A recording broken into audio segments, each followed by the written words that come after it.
ക്യാമ്പിൽ കഴിയുന്ന ചില ആൾക്കാരുടെ പ്രതികരണങ്ങളിലേക്ക്.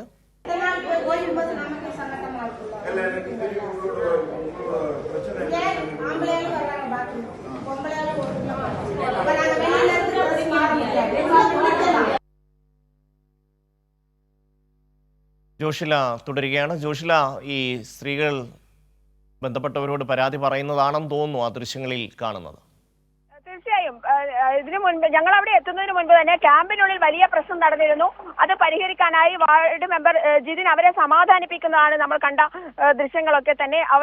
മറ്റുള്ള UDF കൗൺസിലർമാരോ ഇവരൊന്നും തന്നെ ഇത് കണ്ടെന്ന് നടിക്കാത്ത അവസ്ഥയാണ്. അതുകൊണ്ടാണ് പിന്നീട് ഇവരെ വീടുകളിലേക്ക് പറഞ്ഞേക്കാനുള്ള തീരുമാനം, വീടുകളിലേക്ക് പറഞ്ഞയച്ച് കുളിച്ച് വസ്ത്രം മാറി തിരിച്ചു വരാനുള്ള തീരുമാനത്തിലേക്ക് പോയത്, കാര്യങ്ങളൊക്കെ തന്നെ പോയത്. എന്തായാലും വലിയ അപകടത്തിൽ തന്നെയാണ്. അത് നൽകേണ്ട സുരക്ഷിതത്വം, അവരുടെ ജീവന് നൽകേണ്ട കരുതൽ, ഇതൊന്നും നൽകിയില്ല എന്നുള്ളതാണ്.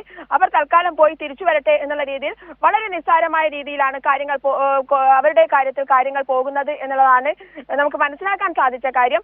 ഞാൻ നേരത്തെ സൂചിപ്പിച്ചതുപോലെ തന്നെ പുത്തുമല ദുരന്തം മുന്നിൽ കണ്ടവർക്കൊക്കെ തന്നെ ഈ ഒരു ചരിത്രം അറിയാവുന്നവരാണ്. കാരണം പുത്തുമലയിൽ സംഭവിച്ചത് ഏകദേശം ഒരു 3 മണിയോടുകൂടിയാണ് അന്ന് പുത്തുമലയിൽ ഈ സംഭവങ്ങളൊക്കെ ഉണ്ടായത്. അന്ന് ക്യാമ്പിൽ നിന്നും വീടുകളിലേക്ക് പോയവരാണ് ഈ ദുരന്തത്തിൽപ്പെട്ട ഭൂരിഭാഗം ആളുകളും എന്നുള്ളത് ചരിത്രം പറയുന്ന കാര്യങ്ങൾ തന്നെയാണ്.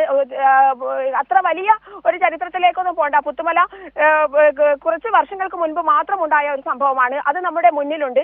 എന്നിട്ട് പോലും ക്യാമ്പിലുള്ളവർക്ക്, ഞാൻ നേരത്തെ സൂചിപ്പിച്ചതുപോലെ തന്നെ, ഇന്നലെ ഞങ്ങൾ വാർത്ത നൽകിയതുപോലെ തന്നെ, ഇതുവരെ അടിയന്തര ധനസഹായം ക്യാമ്പിലുള്ളവർക്ക് നൽകിയിട്ടില്ല. ഭക്ഷണം മാത്രം നൽകുന്നു എന്നുള്ളതാണ്.